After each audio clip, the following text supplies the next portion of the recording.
But today we're going to look at how do you build a bridge with your words.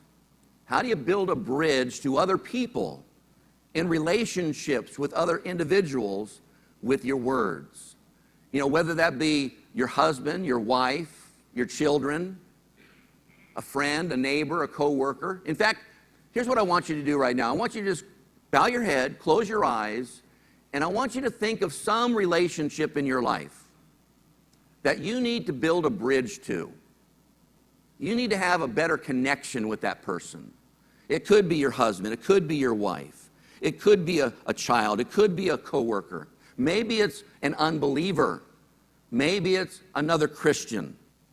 And you're thinking right now, I need to build a bridge to that person so that I can connect with them, so that I can communicate the gospel with them. Or maybe you're thinking, I need to build a bridge to them just so I can have a stronger relationship with them, a better relationship with them. Or maybe the bridge has been burnt totally and completely, and you're thinking, how do I rebuild that bridge to that person? How do I do that? Do you have that person's face in mind right now, or do you picture that person? Do you see them in your mind, who that person is? Here's what I want you to do now. With your eyes closed, with your head bowed, I want you to picture that relationship as a car. Make that switch from that face now to a car. Now open up your eyes. Have you ever had a car stall? Have you ever had a car run out of gas? How many have ever had a car run out of gas? Yeah. Sometimes relationships stall. Sometimes relationships run out of gas. Sometimes they just won't go anywhere. As hard as you try, and with all your might, you're pushing it, it's like trying to push a car uphill. You can't get it to go. You're using every bit of your strength and every bit of your knowledge and every bit of your power, but it's going nowhere. It's just spitting and sputtering, and it's just sitting there, not going anywhere. When that happens, how do you get it going again? Well, just like a car that's out of gas, that needs to be filled up with gas, that gets that car going again, every relationship is empowered by communication. See, every time I talk to people about their relationship and I can see that it's stalled, that it's stopped, that it's not moving forward any longer, one of the reasons is always this: somebody has stopped talking to someone else. I don't want to talk to my husband about it anymore. I've talked till I was blue in the face. I'm not going to say another word. Or I'm not going to tell my kids one more time to do that. I've told them 1,000 times. If once, I'm never going to tell them that again. I'm not going to say another word about it. Soon as you stop talking, that relationship comes to a screeching halt right there at that moment.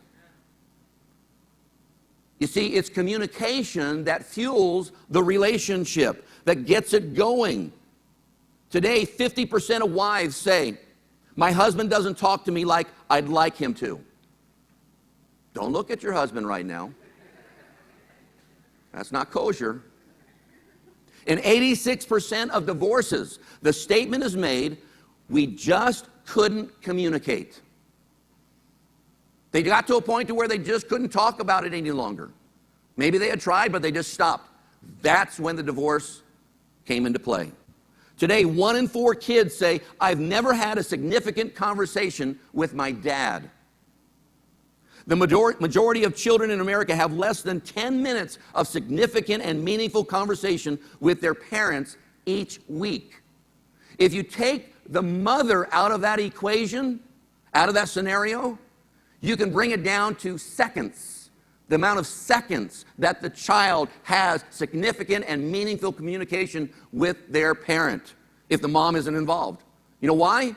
Because most women communicate pretty well. Most guys grunt. You know, it's like, what do you want to do? Oh. Where do you want to go? Oh. You know? So there's no question about it.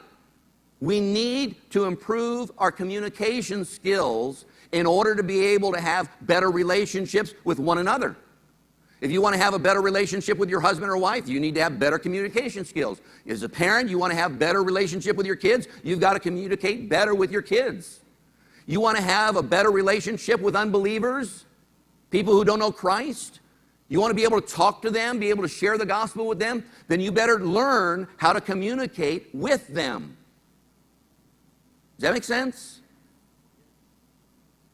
I mean, this is amazing to me because, in our culture today, we are in the midst of technology and communication that is just amazing, what's happening with technology today that allows us to communicate with each other. I mean, think about it. The internet, cell phones, computers, video conferencing used to be where you'd have to fly from coast to coast to be able to, go and meet with somebody. You don't have to do that anymore. You sit right in your own office on the West Coast or East Coast, and you just get a video conference with that person.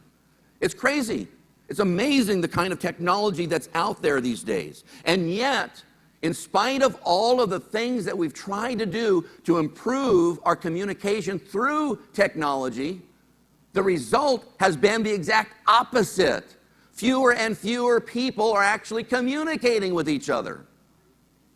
It's like Deborah and I, we went out last night.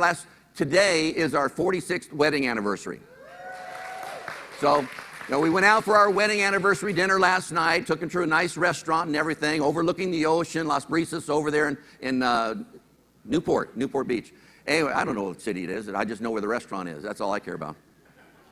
The food was great. The company was even greater. The view was spectacular, of course.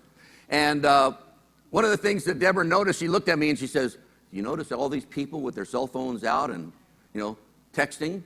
Not each other. They weren't texting across the, they were doing something else. They were looking something up. They were, and here they've got a beautiful person sitting next to them. Here they've got a beautiful view. They were sitting in a beautiful restaurant, and they've got their cell phone out going, It's like technology, as great as it is, and the advancements that we've made in the area of communication, has not improved communication. It's actually made it worse. Worse. Kind of like the husband and wife who were attending a marriage seminar that was dealing with communication skills. And the instructor said it's essential that husbands and wives know the things that are important to each other. And then he looked out in the audience, he saw this husband out there, and he asked him this question. He said, "Can you describe your wife's favorite flower?" And he said, "That's simple. It's Pillsbury." They need a little more counseling.